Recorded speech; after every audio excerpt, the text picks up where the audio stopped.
Good morning, students of class 9. Today we will discuss and will talk about History chapter 4, the Mauryan Empire.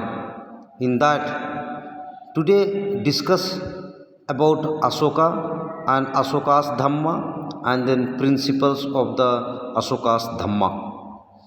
We know the Ashoka was a very powerful ruler of Magadha kingdom. His capital was Patliputra. At present it is known as Patna. He was a governor in Taxila and he revolted against his father Bindusara and ascended into the throne of the Magadha, and he had conquered almost of the part of the India except Kalinga, because Kalinga rulers were very powerful. Later on, Ashoka had attacked on Kalinga, and the Kalinga war we see the millions of people had died, millions of people injured, and by seeing these all the bloodshed, he decided to abandon the war, and he completely abandoned and left about going to hunting and eating meat, etc., and he embraced the religion Buddhism, and he propagated teaching and preaching work of the Buddhism started to do. Here we see Ashoka's Dhamma. After the Kalinga war, Ashoka became the people's king. He embraced Buddhism but did not impose it on his subject. He wanted his subjects to follow such a Dhamma that may be based on the unifying principles of all major religions of the world. The Dhamma, as described in Ashoka's edicts, is not a religion or religious system, but a moral law, a common code of conduct, or an ethical order, which is a common meeting ground of all religion. Means here his Dhamma he had accepted and given, propagated about the Buddhism, but his subject he never imposed and never forced to the people, common people.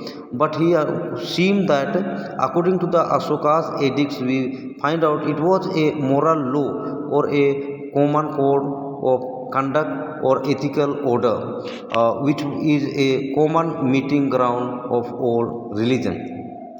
Move forward the principles of Dhamma, Ashoka's Dhamma. What was the principle? Here we see the Ashoka's Dhamma has the following salient points. First was that respect for elders and love for children. Means who was earlier the fighting, going to battlefield and conquering and that defeating to the rulers, but now he became a lover of elders and lover of children.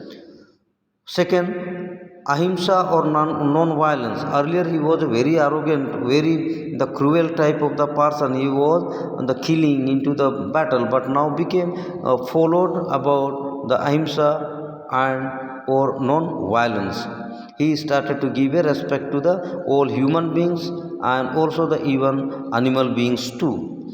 Third, good deeds or good karma would give happiness to man in the next birth. Means Buddhism and Ashoka was believing about that next birth, rebirth. Means after dying, rebirth takes place. So he was always emphasized about that good deeds or good karma would give the happiness to man in next birth. Fourth, he taught people to respect all religion. Means during that we understood that have to respect all the religious people. So he had announced about respecting to other religion also.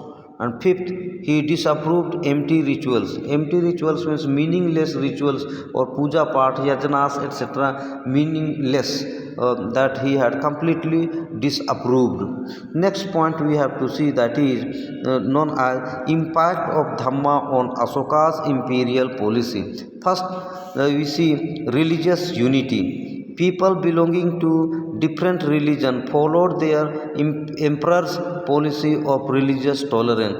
Means he had started to propagate and announce about that to respect to other religious people also, because they all are the human beings and should be loved and cared. So the emperor's policy had been respected and followed by the people of Magadha kingdom.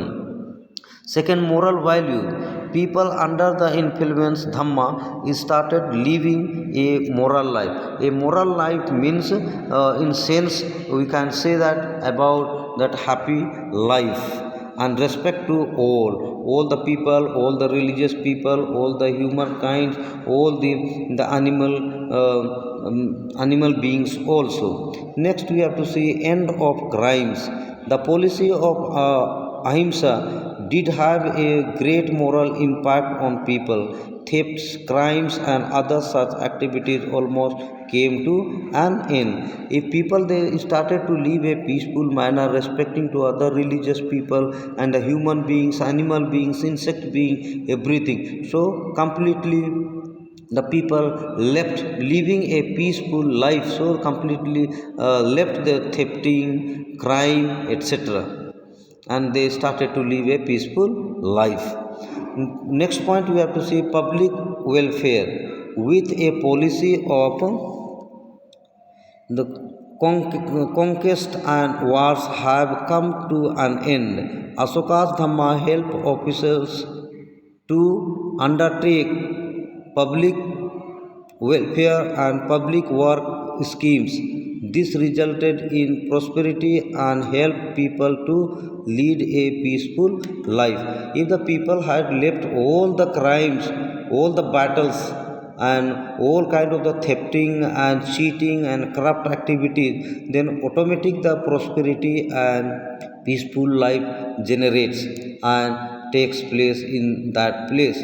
And then all the public welfare work Ashoka had done, and then public welfare and public work scheme he had applied, and development and prosperity and peaceful life for the people. He had made a atmosphere, so people were quite happy during his rule.